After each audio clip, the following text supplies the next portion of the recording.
ஒரு கூட்டம் நடத்துறது கூட 12 to 1 மணி 3 மணிக்கு ஏன்டா நடத்துகிறேன்னு சொல்லி எல்லாரும் சத்தம் போட்ட பிறகு இப்போ கொட்டகை போடுறீங்க. இப்போ பந்தலிலே பாவக்காய் தொங்கு தட்டி டோலாக்குன்னு. விஜயகாந்த் என்னுடைய அண்ணன், அவரோட அண்ணன் தான் கூப்பிடுவேன் அப்படின்லாம் பேசியிருந்தாரு. பாம்பின் கால் பாம்பறியும்னு சொல்லுவாங்க. இது எந்த பாம்பு? இப்போ விஜயை பார்த்து பயந்துட்டாங்கன்னு தானே அர்த்தம். ஆமாம்மா, விஜயை பார்த்து திமுக பயந்து தான் இருக்குது. அதனால தான் கூட்டணியை பலப்படுத்துகிறாங்க. இப்போ செங்கோட்டையன் பரப்புரை தொடங்கிட்டாரு சார் கோபிச்செட்டிப்பாளையத்தில். யாருக்காக பரப்புரா? அவருக்கா இல்லை விஜய்க்கா? அது எந்த இது தெரியல. இல்லை, விஜய் இந்த எலெக்ஷனில் ஒரு முக்கியமான பிளேயராக இருப்பார். அந்த ஸ்டேட்மெண்ட் கரெக்ட் தான். கண்டிப்பாக 4வது பிளேயராக இருப்பார். இல்லை சார், ரொம்ப முக்கியமான பிளேயர் தாங்க. 4வது பிளேயர் முக்கியமாக இல்லையா? என்னங்க நீங்கள்? இப்போ அவங்க ஒரு குறிப்பிட்ட பெர்சன்டேஜ் வாங்க தான் போகிறாங்க. இப்போ அது யாருக்கான பாதிப்பாக இருக்க போகுது? விஜய்க்கான பாதிப்பாக தான் இருக்கு. என்ன சார்?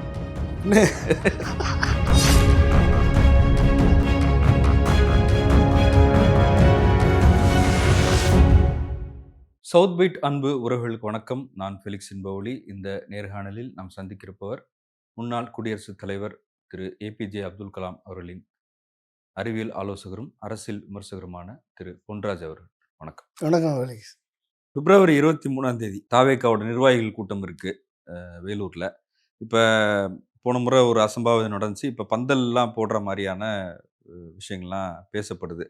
இப்போ அதில் அந்த கட்சியின் கொள்கை பரப்பு செயலாளர் அருண்ராஜ் ஐஆர்எஸ் அவர் சொல்லியிருக்காரு, ஒன்றிய அரசின் அழுத்தம் இருக்குதான் எங்களுக்கு அப்படின்னு ஒரு ப்ரெஸ் மீட்டில் இப்போ சொன்னது கொஞ்சம் வைரல் ஆகிட்டு இருக்கு. ஏன்னா ஏற்கனவே விஜய் என்ன சொன்னார்னா, அழுத்தம்ன்றது மக்களுக்கு தான் இருக்குது, எனக்கு எந்த அழுத்தமும் இல்லை அப்படின்னு சொன்னார்.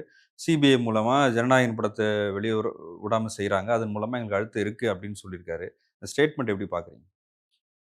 அழுத்தம் இருக்குன்றது இப்போயாவது அருண்ராஜ் ஒத்துக்கிறாரு. அது வரைக்கும் இப்போ தான் அருண்ராஜே ஒத்துக்கிறாரு. நீ அடுத்து விஜய் எப்போ ஒத்துக்குவாருன்னு தெரியாது. அழுத்தம் இல்லாமல் எப்படி ஜனநாயகம் படம் நிறுத்தப்பட்டது? ஜனநாயகம் படம் ஏற்பட்ட அழுத்தத்தை எதிர்த்து கூட பேசக்கூட முடியாத அளவுக்கு விஜய் இருக்கார். இல்லை, அதை எதிர்த்து அவரோட பேட்டியே ஒன்று இருக்குது, நீங்கள் பார்த்துருப்பீங்கன்னு நினைக்கிறேன் புதிய தலைமுறையில். அதை மட்டும் எதிர்த்து பேசுனா அவருக்கான விஷயத்த மட்டுமே பேசுகிறாரு அப்படின்னு வந்துடாதா? எதுக்கும் பேசாதவர் இதுக்கு பேசுகிறாருன்னு சொல்ல மாட்டிங்களா அப்படின்னு கேட்குறாரு. என்னங்க, தனக்கு ஏற்பட்ட அநீதியை கூட எதிர்த்து பேசலைன்னா அப்போ என்ன இருக்குது? சரி, அதுக்காக தான் பேசலை. நயனார் நாகேந்திரன் திரிசாவை தொடர்படுத்தி பேசினார். அதுக்காவது கண்டனத்தை சொல்லியிருக்கணுமா இல்லையா? எல்லாரும் சொன்னாங்க. உங்களை தொடர்படுத்தி ஒருத்தர் சொல்கிறாரு, கண்டனம் சொல்லியிருக்கணுமா இல்லையா? உங்கள் கூட நடித்த சக நடிகை பர்சனல் அட்டாக் பண்ணலாமா? இல்லை, பர்சனல் அட்டாக் அது இக்னோர் கூட பண்ணியிருக்கலாம். சரி, இக்னோர் பண்ணிட்டு போங்க. எதுவுமே பண்ண மாட்டீங்க, எதுவுமே செய்ய மாட்டீங்க. ஓகே, ஒரு கூட்டம் நடத்துறது கூட 12 to 1 மணி 3 மணிக்கு ஏன்டா நடத்துகிறேன்னு சொல்லி எல்லாரும் சத்தம் போட்ட பிறகு இப்போ கொட்டகை போடுறீங்க. இப்போ பந்தலிலே பாவக்காய் தொங்கு தட்டி டோலாக்குன்னு போடுறீங்க கொட்டகை. சரி, அதையாவது கொட்டகை போட்டாவது நடத்துங்க. ஓகே, அதையாவது நடத்துங்க கொட்டகை போட்டு. முதல்ல கட்சியாக நடத்துங்க. கட்சியை ஒரு கொள்கை தெளிவோடு நடத்துங்க. மக்கள் மத்தியில் கொண்டு போய் சேர்றதுக்கு இந்த கொள்கையில் அவரே சொல்கிறார்ல சார், இருமொழி கொள்கை, பெண் உரிமை, சமூக நீதி. சமூக நீதினா என்னன்னு தெரியுமா இருக்கு? சமூக நீதிக்காக ஏதாவது பாடுபட்டுருக்கு. அந்த அம்மா கேட்டுச்சுல்ல, புதிய தலைமுறை ஆங்கர் கேட்டாங்கல்ல, அவரால் சொல்ல முடிஞ்சா பதில்? சமூக நீதிக்காக என்ன பாடுபட்டுருக்கீங்க? திமுக செய்யாததை நாங்கள் செய்வோம். என்ன செய்யாதுன்னு சொல்லுங்கள். திமுக என்ன செய்யலைன்றதை சொல்லுங்கள். முதல்ல லிஸ்ட் போட சொல்லுங்கள். என்ன செய்யாதுன்னு விஜயை பேச சொல்லுங்கள். என்ன நீங்கள் வந்தால் செய்வீங்க அது சொல்லணுமா இல்லையா? திமுக செய்யாதது நான் செய்கிறேன், ஏடிஎம்கே செய்யாதது இது நான் தான் இப்படி செய்வேன் அப்படின்னு சொல்லணுமா இல்லையா? எதுவுமே சொல்ல மாட்டீங்க. எல்லாம் எவனாவது எழுதி கொடுப்பான், தேர்தல் அறிக்கை எழுதி கொடுப்பான், அதை வச்சு நாங்கள் படிச்சுட்டு போவோம். இதுக்கு ஒரு கட்சி வேணுமாங்க? எழுதி கொடுத்தா நீங்கள் கூட தான் கட்சி நடத்துவீங்க. பணத்தை கொடுத்தா, பணத்தையும் தேர்தல் அறிக்கையும் கையில் கொடுத்தா நீங்கள் கட்சி நடத்த மாட்டீங்களா? உங்கள்கிட்ட ஒரு 1000 கோடி கொடுத்தா, பணத்தையும் கொடுத்தாச்சு, எல்லாத்தையும் கொள்கையை முதற்கொண்டு அத்தனை எழுதி கொடுத்துட்டா, நடத்துவீங்க? நடத்த மாட்டீங்க. நடக்காதெல்லாம் பேச வேணாம். இப்போ என்னன்னா, இப்போ தாவேக்காவும் ஒரு பெர்சன்டேஜ் வாங்க போகிறாங்க. அவங்க கணக்குப்படி எவ்வளோ பெர்சன்டேஜ்லாம் சொல்கிறாங்க. நீங்கள் கூட அதை விளையாட்டா 150% ஒரு விவாதத்தில் பேசுனீங்க. இப்போ அவங்க ஒரு குறிப்பிட்ட பெர்சன்டேஜ் வாங்க தான் போகிறாங்க. இப்போ அது யாருக்கான பாதிப்பாக இருக்க போகுது? அது விஜய்க்கான பாதிப்பாக தான் இருக்கும். என்ன சார்?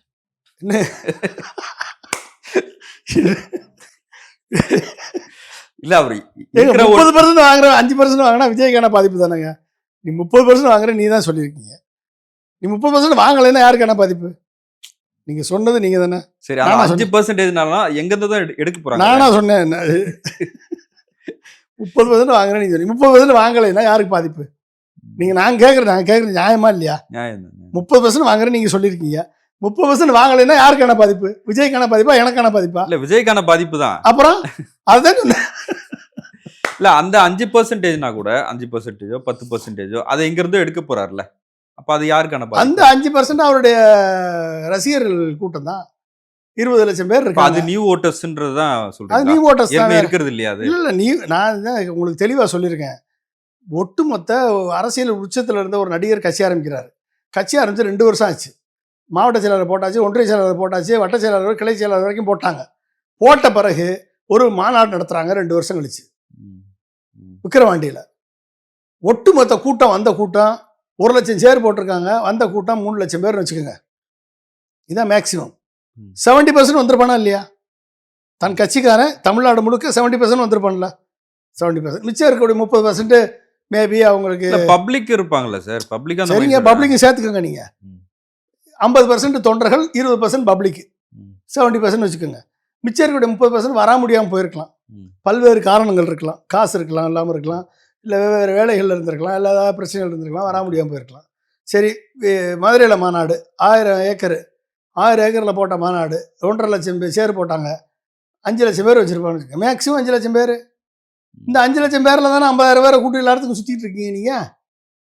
அந்த 5 லட்சம் பேரை தானே 50,000 பேரை கூட்டி சுற்றிட்டு இருக்கீங்க ஒவ்வொரு மாவட்டத்துலேயும். அந்த 5 லட்சம் பேர் 70% வச்சுக்கோங்க. மிச்சம் இருக்கக்கூடிய வந்து அப்பா, அம்மா, தங்கச்சி, அண்ணன், தம்பி எல்லாம் சேர்த்து 3 பேர் வச்சுக்கோங்க ஒரு வீட்டுக்கு. ம். ஒரு வீட்டுக்கு 3 பேர் வச்சுக்கோங்க. 5 லட்சம் பேர் இன்ட்டு 3 பேர் எவ்வளோ ஆச்சு? 5 ஐநாங்க 20 4 பேர் வச்சுக்கோங்க. ஐநாங்க 20 லட்சம் 20 லட்சம் தாங்க ஓட்டு. 5% ஓட்டு. ம். ம். 5%க்கு மேலே எடுக்கிற ஓட்டு எல்லாமே பாசிட்டிவ் ஓட்டு. ம். விஜயனுடைய கொள்கையால் ஈர்க்கப்பட்டவர்கள், விஜயனுடைய கருத்தால் ஈர்க்கப்பட்டவர்கள், விஜயனுடைய பேச்சால் ஈர்க்கப்பட்டவர்கள், விஜயனுடைய கள போராட்டத்தால் ஈர்க்கப்பட்டவர்கள், விஜயனுடைய அரசியலால் ஈர்க்கப்பட்டவர்கள், விஜயனுடைய கொடுத்து உதவக்கூடிய பண்பால் பாருங்க ஈர்க்கப்பட்டவர்கள். விஜய்க்கு இவ்வளவு பரிணாமங்கள் இருக்கு. இவ்வளவு பரிணாமம் கொடுக்கப்பட்ட பண்பால் ஈர்க்கப்பட்டவர்கள். அந்த 5%க்கு மேல வாங்குற நல்லா ஓட்டு டான்ஸ் ஆடுவாரு, நல்லா வசனம் பேசுவாரு, நல்லா fight வசனம் பண்ணுவாரு. பேசுவாரு, கோடிக்கணக்காக ரூபா கொடுப்பாரு, செத்தா 20 லட்சம் கொடுப்பாரு. ஸோ இந்த மாதிரியான பல்வேறு குணாதிசயங்களால் ஈர்க்கப்பட்டவர்கள். 5%க்கு மேலே வர்றதெல்லாம் நம்ம பாசிட்டிவ் ஓட்டுன்னு வச்சுக்கோங்க. நீங்கள் 5% வந்து அவருடைய பேஸ் ஓட்டு. அதுக்கு மேலே வாங்குறதெல்லாம் பாசிட்டிவ் ஓட்டு. ஏடிஎம் கிட்ட இருந்து வரணும், பிஜேபி இருந்து வரணும், நாம் தமிழர் இருந்து வரணும், விடுதலை சிறுத்தைகள் இருந்து வரணும், காங்கிரஸ் இருந்து வரணும், கம்யூனிஸ்ட் இருந்து வரணும். இத்தனை தான் வரணும். ஆமா இங்கே இருந்து வரணும். ஆமா. விடுதலை சிறுத்தைகளோ, நாம் தமிழரோ, கம்யூனிஸ்டோ, திமுகவோ, அதிமுகவோ தங்கள் கொள்கையில் வலுவாக இல்லைன்னா தாங்கள் புறக்கணிக்கப்பட்டோம் என்று யாரெல்லாம் இந்த கட்சியில் இருக்காங்களோ, தங்களுக்கு வாய்ப்பில்லை, இனிமேல் இந்த கட்சியில் இருந்தால் வாய்ப்பில்லைன்னு நினைக்கிறாங்களோ, அவங்கெல்லாம் அவுட்ஃப்ளோவாக விஜய்கிட்ட போவாங்க. அந்த அவுட்ஃப்ளோ தான் போகும். அந்த அவுட்ஃப்ளோ எவ்வளவு போக போகுது அப்படின்றத 5%க்கு மேலே அவர் அவங்களுடைய ஓட்டை பொறுத்து இருக்கு. அந்த ஓட்டு 30% வரணும். வரலைன்னா 30% வரணும். 30% வரலைன்னா அது நட்டம் யாருக்கு? விஜய்க்கு தான் நட்டம். சரியா? எனக்கு நம்மளுக்கு நட்டம் கிடையாது, விஜய்க்கு தான் நட்டம். இல்ல இப்ப தேமுதிக கூட விஜய் கூட போற மாதிரி இருந்துச்சு அப்படிலாம் பேசப்பட்டது. ஓபிஎஸ் செங்கோட்டையன் போனதுக்கு அப்புறம் ஓபிஎஸ் அங்க போவாரு அப்படின்னு. இப்ப விஜய் ஒரு ஆப்ஷனா இருக்கிறத இப்ப தேமுதிகவும் தவிர்த்திருக்கிறாங்க. ஓபிஎஸ் மணல்லையும் அப்படி இருக்கிற மாதிரி தெரியல. அதுக்கு என்ன காரணம் நினைக்கிறீங்க? ஏன்னா விஜயை யாரும் நம்பல. விஜயகாந்த் என்னுடைய அண்ணன், அவரோட அண்ணன் தான் கூப்பிடுவேன் அப்படின்லாம் பேசியிருந்தாரு. பாம்பின் கால் பாம்பறியும்னு சொல்லுவாங்க. இது எந்த பாம்பு, எப்படிப்பட்ட பாம்பு? இது வந்து சினிமா பாம்பு. இந்த சினிமா பாம்பு எப்படியெல்லாம் படம் கட்டும் அப்படின்னு சொல்லி சினிமாவில் பழந்துன்னு கொட்டை போட்டால் விஜயகாந்துக்கு தெரியும். அவரை இயக்கிய பிரேமலதா விஜயகாந்துக்கு தெரியும் இது எப்படிப்பட்ட பாம்பு அப்படின்னு. இது எதனால் உருவாக்கப்பட்ட பாம்பு, எவ்வளோ நாள் உருவாக்கப்பட்ட கூட்டம்னு விஜயகாந்துக்கு தெரியும். இன்னமும் நீங்கள் வந்து தேமுதிக கூட்டத்துக்கு எத்தனை லட்சம் பேர் வராங்க? ஊடகம் காமிக்கலையே ஒழிய அத்தனை லட்சம் பேர் கூட்டம் வந்துச்சே. நீங்கள் ஊடகம் வந்து விஜய் வந்து பணத்தை கொடுத்து காலையிலேருந்து சாயந்தரம் வரைக்கும் ஒளிபரப்பு சொல்கிறதுனால ஒளிபரப்புறீங்க, அதனால் பெருசாக தெரியுது. இல்ல தேமுதிக சார். அதாவது புதுசா ஒருத்தர் கட்சி தொடங்கி இருக்கிறாரு. ஒரு புது ஆப்ஷன் இருக்குல்ல தமிழ்நாட்டுல. அப்ப அத ஃபோக்கஸ் பண்ண தானே செய்வாங்க அது மீடியாவும். ஃபோக்கஸ் பண்றாங்க. சும்மா ஃபோக்கஸ் பண்றாங்கன்னு. நியூஸ் 7ம் புதிய தலைமுறையும் சும்மா ஃபோக்கஸ் பண்றாங்களா? சொல்லுங்க. எப்படி ஃபோக்கஸ் பண்றாங்க? பணமே வாங்காம ஃபோக்கஸ் பண்றாங்களா? சொல்லுங்க. ஏதாவது இருக்கா? இல்ல அ எலக்ட்ரானிக் பிரிண்ட் மீடியா வந்து பணமே வாங்காம சர்வே போடுறானா? சர்வே என்ன இல்ல அந்த தனியார் கட்சிக்கான தாக்கம் எதுவும் இல்லன்னு சொல்றீங்களா என்ன? தாக்கம் இருக்குங்க. இல்லைன்னுல சொல்லல. கண்டிப்பா தாக்கம் இருக்கு. கண்டிப்பா விஜய்க்கு வந்து ஒரு அட்ராக்ஷன் இருக்கு. கண்டிப்பா விஜய்க்குன்னு ஒரு கூட்டம் இருக்கு. அந்த கூட்டம் எத்தனை பெர்சன்டேஜ்ன்னு தான் கொஸ்டின். 30% அவர் சொல்றாரு. 40% நிர்மல்குமார் சொல்றாரு. 50% ஆதவர்ஜனா சொல்றாரு. முதல்ல அவங்களுக்குள்ளே ஒரு கன்க்ளூசிவ் எவிடன்ஸ் வரல. வந்த பிறகு தான் தெரியும். இல்ல அது இன்டர்னல் சர்வே எடுத்தாங்க அப்படின்லாம் சொல்லப்படுதுல்ல. இன்டர்னல் சர்வே எடுக்கலாம். இன்டர்னல் சர்வே வந்து எத்தனாயிரம் பேர்ட்ட எடுத்தாங்கன்னு இருக்குல்ல. தினமலரும், பாண்டேயும் 4500 பேர்ட்ட எடுத்துக்கிட்டு மொத்தமா இத்தனை பெர்சன்டேஜ் இருக்குன்னு சொன்னாங்கன்னா, அதை நம்புறதுக்கு மத்தவன்லாம் முட்டாளா? சொல்லுங்க. யாரு? 4500 பேர்ட்ட 4 கோடி பேர் மக்கள்கிட்ட 4500 பேர்ட்ட சர்வே எடுத்துக்கிட்டு, நாங்க தான் சர்வே எடுத்திருக்கோம்னு சொன்னா, அதை நம்புறதுக்கு யாரு? நீங்க ஒரு ஒரு ஒரு சட்டமன்ற தேர்தல்ல 1,00,000லேருந்து 2,00,000 வாக்கு இருக்கு. 2,00,000 வாக்குல 20,000 பேர்ட்ட தான் எடுக்கணுமா இல்லையா? அட்லீஸ்ட் 10% எடுக்கணுமா இல்லையா? ஒரு சட்டமன்ற தொகுதியில ஒரு 20,000 பேர்ட்டாவது எடுக்கணும். அப்படி எடுத்தா ஓரளவுக்கு கிரெடிபிள் சர்வேன்னு சொல்லலாம் நம்ம. மினிமம் 20,000லேருந்து 40,000 பேர்ட்ட எடுக்கணும். 10-20% பேர்ல எடுத்தா தான் அதனுடைய அவுட்புட் நம்மளுக்கு தெரியும். இல்லைன்னா வந்து இந்த சர்வே வந்து எந்த இல்ல சர்வேயும் விஜய் இந்த எலக்ஷன்ல ஒரு முக்கியமான பிளேயரா இருப்பாரு. அந்த ஸ்டேட்மெண்ட் கரெக்ட்டா? கரெக்ட் தானே? கண்டிப்பா 4வது பிளேயரா இருப்பார். இல்ல சார் ரொம்ப முக்கியமான பிளேயர் தாங்க. 4வது பிளேயர் முக்கியமா இல்லையா? என்னங்க நீங்க? கண்டிப்பா 4வது பிளேயரா இருப்பார். 4வது பிளேயர் தான் அவரு. கண்டிப்பா 4வது பிளேயர். 3வது இடத்துக்கு வந்துட்டாருன்னா பெரிய விஷயம். இல்ல டிஎம்கேக்கும் சரி, ஏடிஎம்கே கூட்டணிக்கும் சரி, அது ஒரு ஃபியர் ஃபேக்டர் தானே விஜய்.